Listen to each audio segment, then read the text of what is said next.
ऐसे गुरा तो मैं वार वार जावा, ऐसे गुरा वार वार। तब हम श्रवण करेंगे जिन शास्त्र रतन हिमाचल के श्री श्रद्धेय उपाध्याय भवन के श्रीमुख से आगम की मंगलमय वाणी।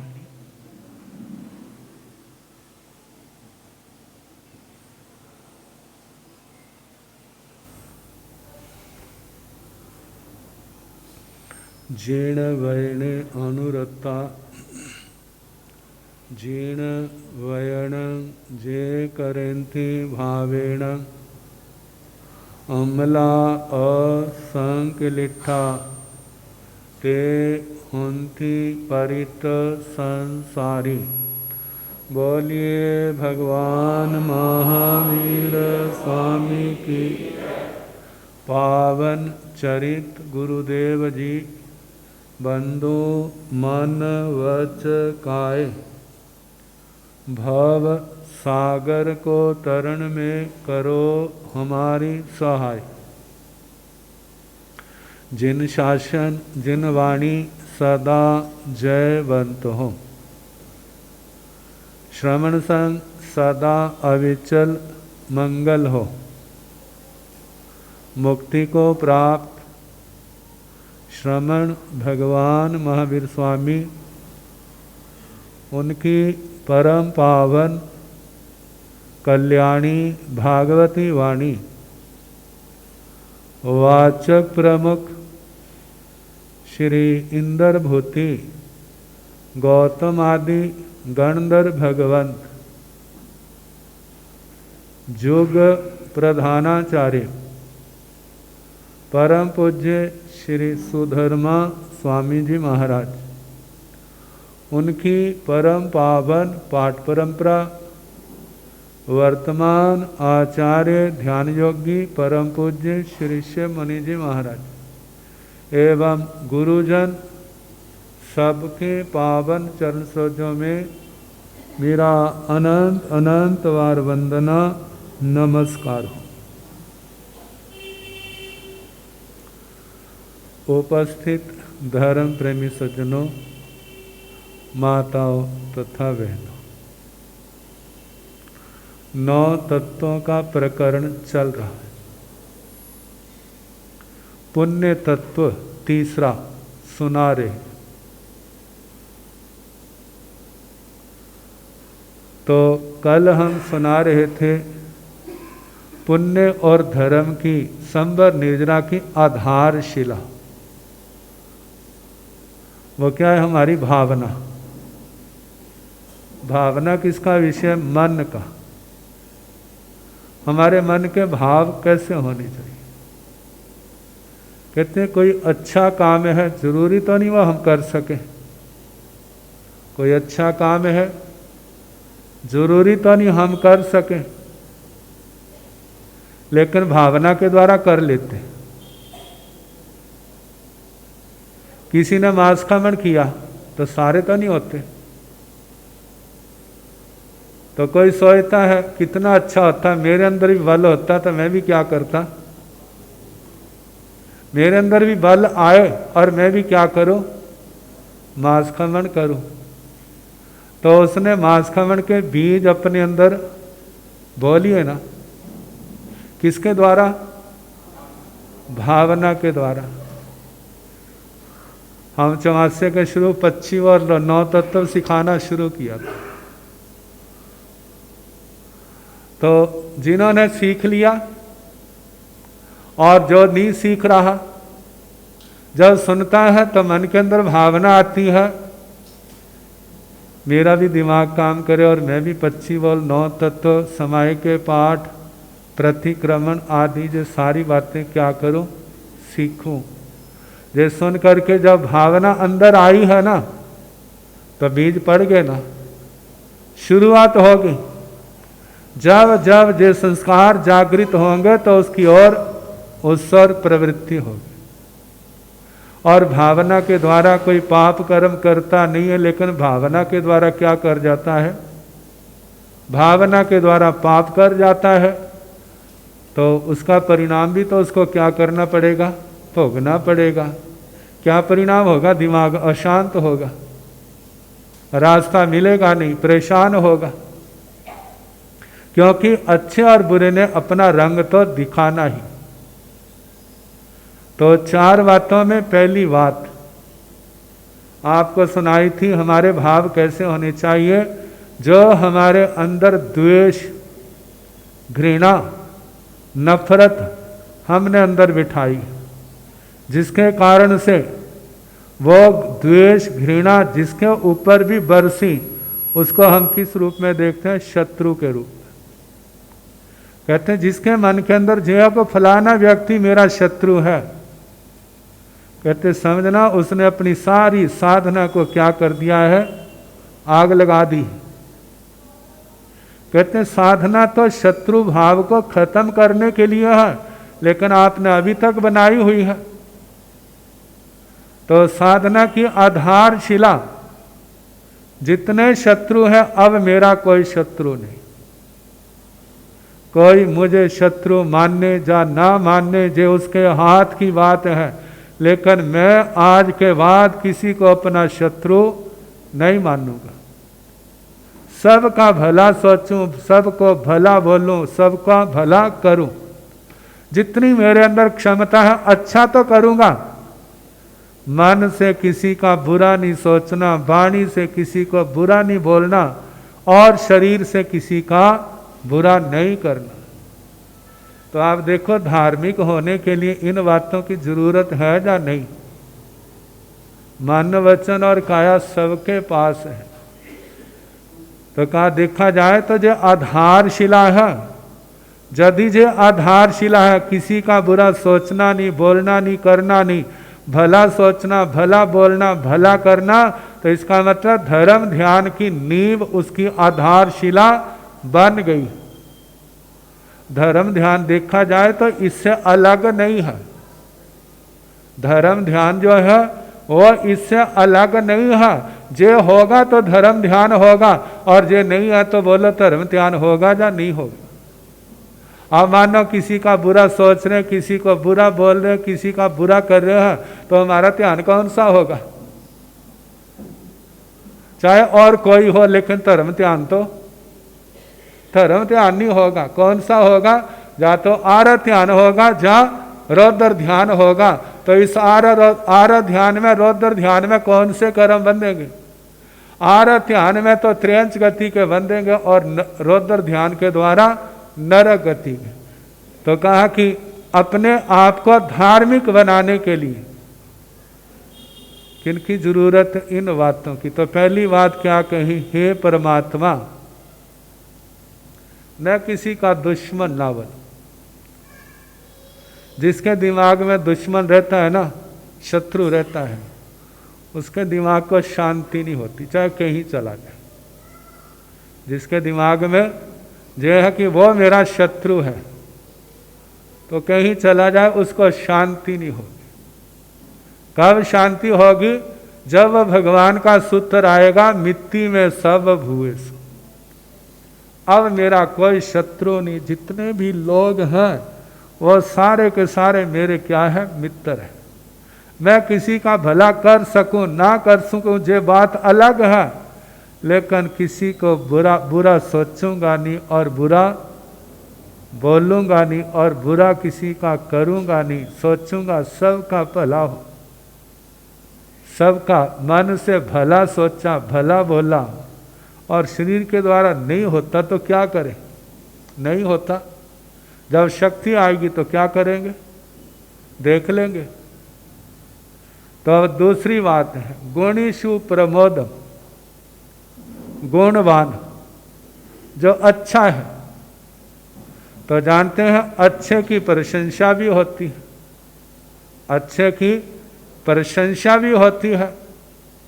तो जिसके साथ हमारा तालमेल अच्छा नहीं है, जब उसकी प्रशंसा होती है तो कैसा लगता है? कहते चिरायता खाया नहीं, लेकिन कड़वाहट अंदर जरूर आ जाती है। कोरोना ने चिरायते का स्वाद लोगों को, कईयों को अनुभव करा दिया। कहते भाई काढ़ा पियो चिरायते वाला कड़वा, तुम्हारे पास कोरोना नहीं आएगा। और जिन्होंने ध्यान रखा वो उस महामारी से बचे भी रहे। तो कहा जाता है जब किसी की प्रशंसा होती है, यदि अपने अंदर उस प्रशंसा को पचाने की क्षमता नहीं है तो आत्मा के भाव कितने ऊंचे नीचे होते। कहते हैं जो लोग अच्छे हैं उनकी अनुमोदना होनी ही चाहिए, जो लोग अच्छे हैं उनकी अनुमोदना होनी ही चाहिए, उनको आदर मान मिलना ही चाहिए। कहते हैं उनको आदर मान देने के लिए आप भी क्या हो जाओ, उनके अंदर सम्मिलित हो जाए। यदि सम्मिलित हो जाएंगे तो हो सकता है कुछ पाप कर्म उस सम्मिलित होने वाले के भी क्या हो जाएंगे, कट जाएंगे, क्योंकि अच्छी की अनुमोदना की। तो कहा जाता है जहां गुणी जन है उनको देख करके आत्मा के अंदर जलन का भाव नहीं होना चाहिए। क्या हो, प्रमोद भावना। मानो किसी को सम्मान मिल रहा है और दूसरा सोच रहा है इसको क्यों मिल रहा है, इसको नहीं मिलना चाहिए था। कहते भाई इसने किया है तो इसको मिलने दो, तेरे को क्या तकलीफ है। कहते तकलीफ पता कितनी हो रही है, कितनी हो रही है वाला। कहते शब्दों से बयान नहीं कर सकता, शब्दों से इतनी तकलीफ हो रही है, शब्दों से कह नहीं सकता, लेखनी से लिख नहीं सकता। कहते वो तेरा अपना दोष है। तेरा क्या है, अपना दोष है। इस आग को बुझा। कहते बुझाऊं कैसे। कहते सहना सीख। क्या करो, सहना सीखो। जिस रास्ते पर वो चला है तुम भी चलना सीखो। दुनिया तो जो अच्छे व्यक्ति की मुफ्त में क्या करते हैं, प्रशंसा करते हैं, और जो प्रशंसा करने वाले खाली नहीं रहते। चाहे देने वाला उनको कुछ नहीं देता लेकिन उनको सब कुछ मिल जाता है। हम सिद्ध भगवंतों की स्तुति करते हैं, अरिहंत भगवंतों की स्तुति करते हैं, तो वो क्या देते हैं हमारे को। देने को तो कोई अरिहंत भगवान तो उपदेश दे देंगे, सिद्ध भगवान तो कुछ भी नहीं देंगे। लेकिन उनका स्तवन करने से जीव के कितने पाप कर्म कट जाते, कितना बोझ हल्का हो जाता है, कितना पुण्य कर्म बांध लेता है। उसका भविष्य जो अंधकार में है वो भी प्रकाशमय बन जाता है। किसके कारण, इस स्तवन के द्वारा, इस गुणगान के द्वारा।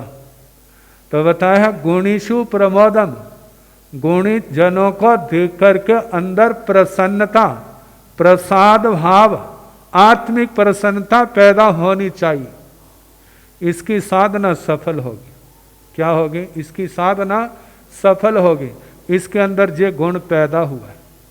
हम भी ऐसी साधना करें, हमारे अंदर भी ऐसे गुण पैदा हो, क्योंकि इन गुण, जे गुण ही तो आत्म समाधि का कारण है।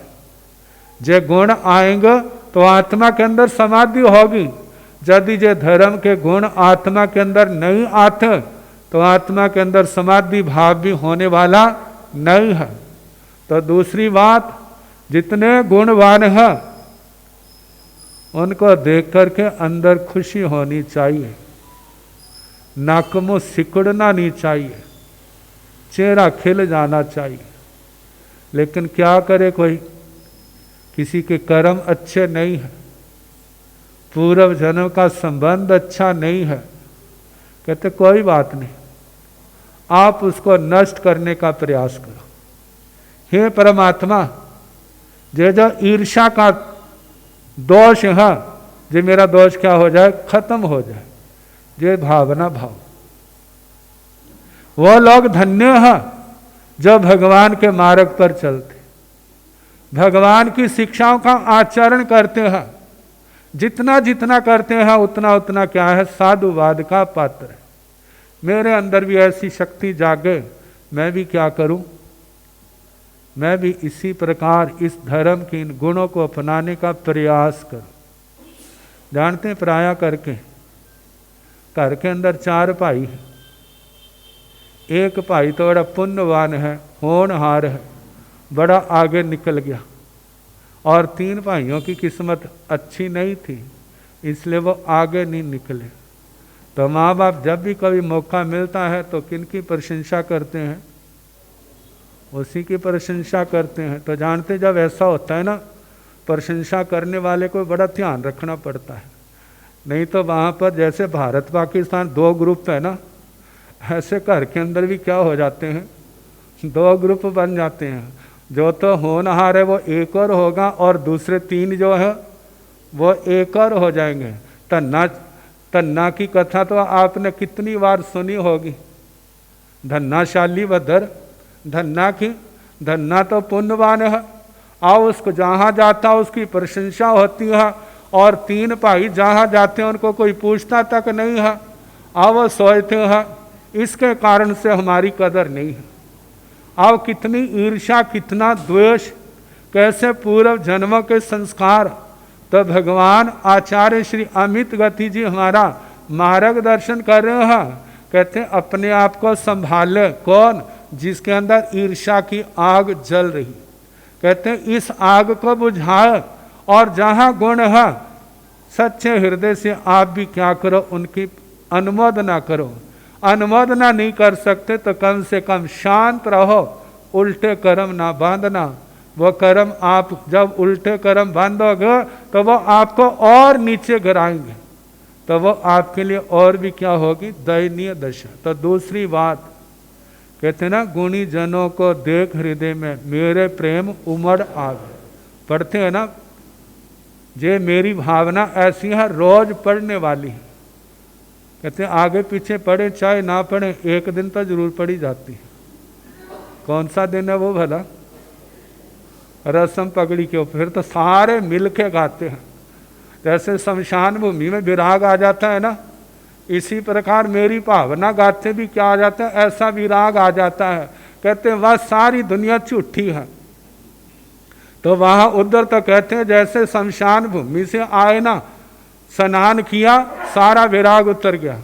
और जहाँ पर जैसे नीचे गए, खाना खाया, जूते पहने, चलो भाई घर चलो, उसी दुनिया के अंदर पहुंच जाते, सारा विराग क्या हो जाता है, धुल जाता। तो दूसरी भावना, गुणी जनों को देख करके मेरे हृदय में प्रमोद भावना आए। तीसरी बात, क्लिष्टेषु जीवेषु कृपा परत्व। कहते कोई दुखी व्यक्ति है ना, तो दुखी व्यक्ति को देख के हंसना ना, उसका मजाक ना करना, उसका उपहास ना करना, उसका तीखे वचन ना कहना, तेरे साथ ऐसा ही होना चाहिए था, ऐसा ना सोचना। कहते दुखी व्यक्ति को देख करके तुम उसका सहयोग नहीं कर सकते, कम से कम सांत्वना के 2 बोल तो बोल सकते हैं, इससे भी उसको बड़ी राहत मिलेगी। चलो कोई ना कोई तो व्यक्ति मेरे साथ खड़ा है, चाहे कुछ कर नहीं सकता, कम से कम हमदर्दी के 2 आंसू तो उसने बहा दिए।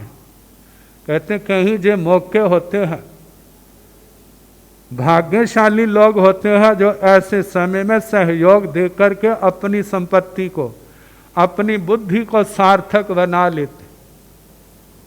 अज्ञानता के कारण ऐसे समय बैर भी बांध लेते। तो आचार्य जी कह रहे हैं कि दुखी व्यक्ति हमारे को दिखाई दे तो उनके प्रति करुणा का भाव होना चाहिए। उस समय अपने बैर को याद ना करें, सोचे दुख किसी के ऊपर भी ना है। कई बार कहते सुना होगा ना, ऐसा दुश्मन के साथ भी ना हो। जैसा हमारे कोई कह रहा था, जैसा मेरे साथ हुआ ऐसा किसी दुश्मन के साथ भी ना हो। मतलब बुरा किसी के साथ नहीं होना चाहिए। हम किसी के शुभ चिंतक होंगे तो हमारा भी कोई शुभ चिंतक बन जाएगा। जब किसी का अशुभ सोचोगे तो समझना अपने धर्म ध्यान के जीवन के ऊपर क्या चला रहे, कुल्हाड़ी चला रहे, वो फलने वाला नहीं है। तो कैसी भावना हो, जहाँ कहीं दुखी व्यक्ति हो, अपने पास है तो सहायता कर दो, लेकिन उसका मजाक ना उड़ाना, उसका उपहास ना करना। चौथी बात, माध्यस्थ भावम विपरीत वृत्तो। जीवन में अनेक प्रकार की परिस्थितियां आ जाती हैं, कभी ऊपर चढ़ जाता है, कभी नीचे गिर जाता है। कहते हैं अच्छा पा करके फूलो ना और बुरा पा करके घबराओ ना। दुख आए तो सहने की शक्ति आए, सुख आए तो उस समय मद ना आए, अभिमान ना आए, अहंकार ना आए, मैं अपने समभाव में रहने का प्रयास करूं। बस आचार्य श्री अमित गति जी ने कहा कि हे भगवान, मेरी आत्मा के अंदर जो चार भावनाएं रहे और मैं चारों के अनुसार अपना जीवन बनाऊं। देखा जाए तो जहीं से धर्म ध्यान क्या हो जाता है, शुरू हो जाता है। तो ये चारों भावनाएं सबके अंदर आए, सबका कल्याण हो, सारे धर्म के सच्चे अर्थों में आराधक बने। इन्हीं शब्दों के साथ आज पहली बात, ऋतु तपस्वनी। तपस्वनी तो बनी गई है, क्योंकि जब मासखमण हो जाए तो उसके बाद तो क्या हो जाता है, तपस्वनी। तो लंबा तप किया और वो भी अभिग्रह के साथ। क्या अभिग्रह था ना। वैसे तो एक अभिग्रह तो बताते नहीं है, इसने तो बता दिया। मेरा क्या अभिग्रह था, जब तक 25 बोल 9 तत्व याद नहीं हो जाते और साथ में प्रतिक्रमण, तब तक मैं पारना नहीं करूंगी, तब तक मैं पारना नहीं करूंगी। देखो एक एक दिन करके कहाँ तक पहुंच गई। 25 बोल भी याद कर लिया, 9 तत्व भी याद कर लिया, प्रतिक्रमण मेरे का थोड़ा सा रह गया है, वो भी 1-2 दिन में क्या हो जाएगा, पूर्ण हो जाएगा। जो होता संकल्प मनोबल, कहते ऐसा होना चाहिए। और देखा जाए तो चौमासे की ठोस चीज जो है जो हमारे सामने आई है। तपस्याएं तो तकरीबन होती रहती हैं, लेकिन जो 25 बोल और 9 तत्व सीखे वो क्या मैं समझता विशेष उपलब्धि। प्रतीक समय के पाठ और प्रतिक्रमण सीखे जो जीवन की अनमोल धरोहर है। कहते हैं तपस्या तो मीना की, बाद में छुट्टी हो गई, लेकिन ज्ञान जो सीखा है पहले सीखने में जोर लगता है, फिर उसको संभालने में भी जोर लगता है। और वह सीखा हुआ ज्ञान हमारे सारथी के समान होता है, वह समय समय पर हमारा मार्गदर्शन करता रहता है। तो इन्होंने तपस्या भी की और उसके साथ स्वाध्याय भी किया, जे कंठस्थ भी किया, इसलिए इनको बहुत बहुत साधुवाद। इस बच्ची को तो साधुवाद है ही, लेकिन इनके परिवार को भी साधुवाद देते हैं कि आपने इस बच्ची का सहयोग दिया। क्योंकि जब तक परिवार का सहयोग ना हो तो तपस्या में कठिनाइयाँ तो बहुत, क्योंकि सारा ही काम करना। तो ये सारा जो है इन्होंने किया, बहुत बहुत साधुवाद। तपस्या और भी चल रही है स्वतंत्र जी की, और कितने भाई बहनों ने किए हैं। अनीता जी जिनका 7वां व्रत है, एक का 6ठा व्रत भी है, एक का 4था व्रत भी है, और तीसरा व्रत भी होगा किसी ना किसी का। तो कितने कहेंगे महाराज औरों के संबंध में तो इतने ठाइयाँ की मास का उनके, तब तो आप बोल रहे जी अब क्या हो गया आपको। तो मेरा सबको साधुवाद। ज्ञान ध्यान में, संयम तप में आगे से आगे बढ़ करके अपने जीवन को सफल बनाए। तो पहली बात। दूसरी बात, संवत्सरी के ठीक 7 दिन के बाद जैन धर्म दिवाकर आचार्य सम्राट पूज्य श्री आत्मा राम जी महाराज का पावन जन्म दिवस आता है। पंचमी के दिन संवत्सरी होती है, द्वादशी के दिन उनका जन्मदिन आता है। तो परसों आने वाले मंगलवार को भगवान का पावन जन्म दिवस है। तो इस संबंध में ध्यान रखना कि ज़्यादा से ज़्यादा समायकें होनी चाहिए, कम से कम 2-2 समायकें तो ज़रूर होनी चाहिए, और समायकें भी ड्रेस में हो तो ज़्यादा अच्छा है। जो ड्रेस, जो वेशभूषा हमारे आचार्यों ने निश्चित की है, उसका सम्मान करना क्या है, हम सब का कर्तव्य है, और इसको सौभाग्य समझना चाहिए। सभी लोग जो है ज़्यादा से ज़्यादा समायकें करें, कम से कम 2 तो जरूर होनी चाहिए, इससे ज़्यादा हो जाए तो खुशी की बात है। और जितना जप तप हो सके इस बात का ध्यान रखना सब ने। जगो जगण वाले ओ जगोड़